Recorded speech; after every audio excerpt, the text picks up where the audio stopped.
Section 413 of भारतीय नागरिक सुरक्षा संहिता।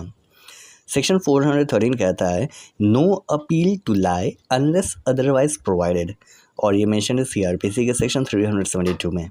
यानी कहता है कि अपील केवल वहीं से लाई करेगा, वही जजमेंट से लाई करेगा जहाँ पे प्रोवाइडेड है, उसके अलावा कहीं से नहीं लाई करेगा। सेक्शन 413 कहता है कि जो भी क्रिमिनल कोर्ट के द्वारा ऑर्डर या जजमेंट पास किया जाएगा, देखिए हम लोग अपील पढ़ रहे हैं क्रिमिनल प्रोसीजर कोड के अंदर में, यानी भारतीय नागरिक सुरक्षा संहिता के अंदर में, तो यहाँ पर क्रिमिनल कोड के बारे में ही आएगा। तो क्रिमिनल कोड के द्वारा कोई भी ऑर्डर पास किया गया है या जजमेंट पास किया गया है, वो जजमेंट के अगेंस्ट में या ऑर्डर के अगेंस्ट में अपील तभी लाई करेगा जब इस संहिता के तहत में या कोई भी अदर कानून, अदर लॉ के तहत में जिसकी वैधता अभी है आज की डेट में, ठीक है, उससे ही अपील लाई करेगा। उसके अलावा अगर मेंशन नहीं है अपील का प्रोविज़न तो अपील लाई नहीं करेगा। फर्दर ये सेक्शन कहता है कि जो विक्टिम होगा, ठीक है, जो विक्टिम होगा, विक्टिम के पास राइट टू अपील होगा। किसी भी कोर्ट के द्वारा, किसी भी क्रिमिनल कोर्ट के द्वारा कोई भी जजमेंट या ऑर्डर पास किया गया है तो विक्टिम के पास अपील का राइट होगा। अगर एक्यूज्ड को एक्विट कर दिया गया है, यानी एक्यूज्ड को छोड़ दिया गया, रिहा कर दिया गया, कहा गया कि एक्यूज्ड बेगुनाह है, ठीक है, या एक्यूज्ड को कन्विक्ट तो किया गया है, सज़ा तो दिया गया है, लेकिन कुछ छोटे मोटे ऑफेंस के लिए, जो ऑफेंस के लिए देना चाहिए उसके लिए नहीं, लेसर ऑफेंस के लिए कन्विक्ट किया गया है,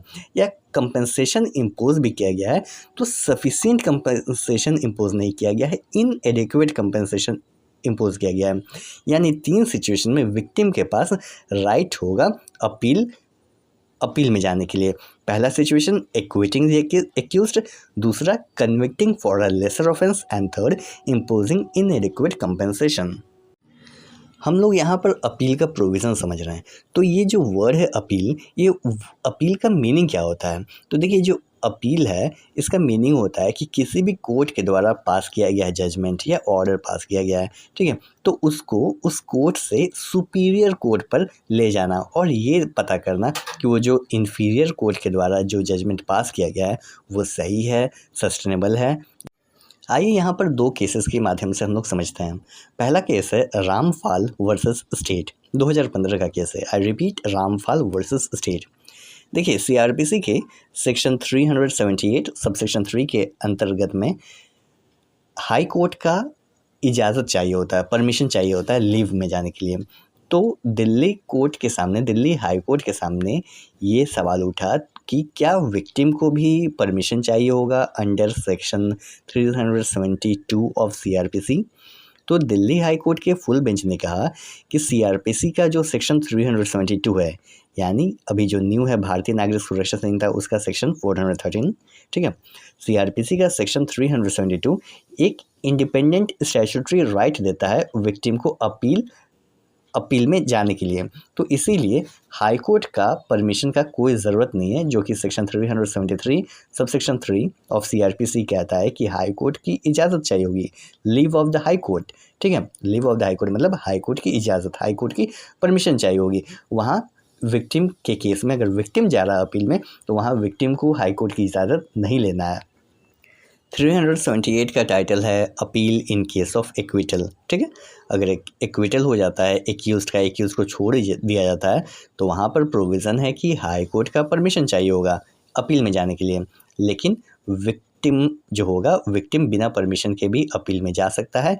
ये रामफाल वर्सेस स्टेट 2015 में दिल्ली हाई कोर्ट के द्वारा हेल्ड किया गया।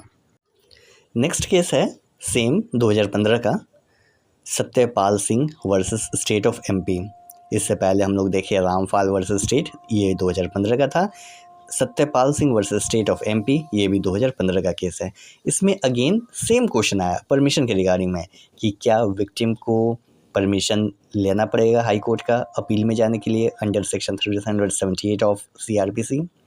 तो यहाँ पर कोर्ट ने, सुप्रीम कोर्ट ने जो अर्लियर केस था 2015 का रामफाल वर्सेस स्टेट, उसको ओवर रूल कर दिया और न्यू इंटरप्रिटेशन ये किया सुप्रीम कोर्ट ने कि जो विक्टिम को राइट दिया गया है अपील में जाने के लिए वो सीआरपीसी के सेक्शन 372 के प्रोवाइजो के द्वारा दिया गया है, लेकिन विक्टिम तभी अपील में जा सकता है जब उसने हाई कोर्ट का परमिशन लिया हो, जो कि मेंशन है CRPC के सेक्शन 378 सबसेक्शन 3 में।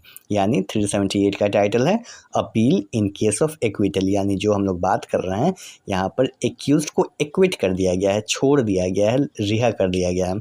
ठीक है, तो ऐसे सिचुएशन में अगर विक्टिम अपील में जा रहा है तो विक्टिम को भी हाई कोर्ट की इजाज़त लेनी होगी, हाई कोर्ट की परमिशन लेनी होगी। ये हेल्ड हुआ Satyapal Singh versus state of MP 2015। आइए अब हम लोग समझते हैं कि इंडियन कॉन्स्टिट्यूशन में क्रिमिनल अपील का क्या प्रोविजंस है। तो यहाँ पर हम लोग 3 आर्टिकल्स को देखेंगे, आर्टिकल 132, आर्टिकल 134 एंड आर्टिकल 136। तो आइए स्टार्ट करते हैं आर्टिकल 132 से। आर्टिकल 132 का टाइटल है appellate jurisdiction of Supreme Court in appeal from high courts in certain cases.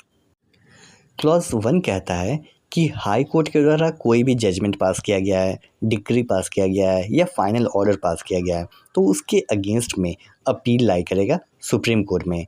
ठीक है, और ये जो जजमेंट, डिक्री या फाइनल ऑर्डर है ये सिविल मैटर में, क्रिमिनल मैटर में या कोई अदर प्रोसीडिंग में भी होगा तो भी वो सुप्रीम कोर्ट में ही अपील लाई करेगा।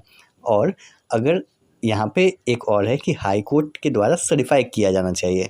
हाई कोर्ट सर्टिफाई करेगा कि ये जो केस है ये सब्सटेंशियल क्वेश्चन ऑफ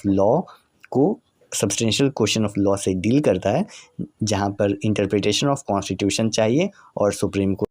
लेकिन अगर हाई कोर्ट सर्टिफिकेट देने से इनकार कर देता है तो ऐसे सिचुएशन में supreme court special leave grant कर सकता है, स्पेशल लीव दे सकता है कि वैसे जजमेंट, हाई कोर्ट के द्वारा जो जजमेंट दिया गया है, डिक्री दिया गया है या ऑर्डर, फाइनल ऑर्डर पास किया गया है उसके अगेंस्ट में स्पेशल लीव दिया जाएगा सुप्रीम कोर्ट में अपील करने के लिए। अगर सुप्रीम कोर्ट ये सेटिस्फाई हो जाता है कि substantial question of law, constitution को इंटरप्रेट करने के लिए सब्सटेंशियल क्वेश्चन ऑफ लॉ वहाँ पर आया है तो। Article 134 appellate jurisdiction of Supreme Court in regard to criminal matters. Expressly कहता है कि सुप्रीम कोर्ट का एपेलेट जुरिस्डिक्शन है क्रिमिनल मैटर्स के लिए।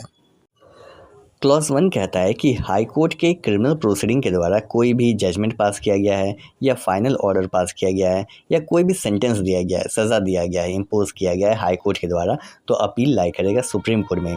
3 अलग अलग सिचुएशन में लाई करेगा। पहला सिचुएशन है ना, हैज़ ऑन, यानी High Court has on appeal reverse an order of acquittal. Lower court के द्वारा एक्यूज्ड को एक्विट कर दिया गया था, छोड़ दिया गया था, तो ऐसे सिचुएशन में हाई कोर्ट ने रिवर्स कर दिया एक्विटल को और एक्यूज्ड को सज़ा दिया और सेंटेंस किया डेथ पनिशमेंट इम्पोज किया। ठीक है, दूसरा सिचुएशन आ जाएगा, किसी भी सबऑर्डिनेट कोर्ट में एक ट्रायल चल रहा है और वहाँ पे ट्रायल को हाई कोर्ट ने विड्रॉ कर दिया और अपने पास बुला लिया कि हम करेंगे ट्रायल, यानी हाई कोर्ट में होगा ट्रायल। तो हाई कोर्ट के द्वारा ट्रायल किया जाता है और एक्यूज्ड को सज़ा दी जाती है। थर्ड सिचुएशन है कि हाई कोर्ट ये सर्टिफाई करेगा, सर्टिफिकेट देगा कि जो पार्टिकुलर केस है ये फिट केस है कि सुप्रीम कोर्ट में अपील में जाए। तो ये 3 पार्टिकुलर सिचुएशन है जहाँ पर अपील लाई करेगा सुप्रीम कोर्ट में हाई कोर्ट से। ठीक है, हाई कोर्ट से केस जाएगा सुप्रीम कोर्ट में, यानी सुप्रीम कोर्ट में अपील होगा। नेक्स्ट आर्टिकल 136, इसका टाइटल है special leave to appeal by the Supreme Court. Clause 1 कहता है कि इंडिया में किसी भी कोर्ट के द्वारा या किसी भी ट्रिब्यूनल के द्वारा कोई भी जजमेंट पास किया गया है, डिक्री दिया गया है, डिटर्मिनेशन, सेंटेंस या कोई भी ऑर्डर पास किया गया है तो सुप्रीम कोर्ट स्पेशल लीव दे सकता है कि डायरेक्ट सुप्रीम कोर्ट के पास अपील लाई करेगा उस कोर्ट या उस ट्रिब्यूनल के जजमेंट, डिक्री, डिटर्मिनेशन, सेंटेंस या कोई भी ऑर्डर के अगेंस्ट में डायरेक्ट सुप्रीम कोर्ट में लाई करेगा अपील।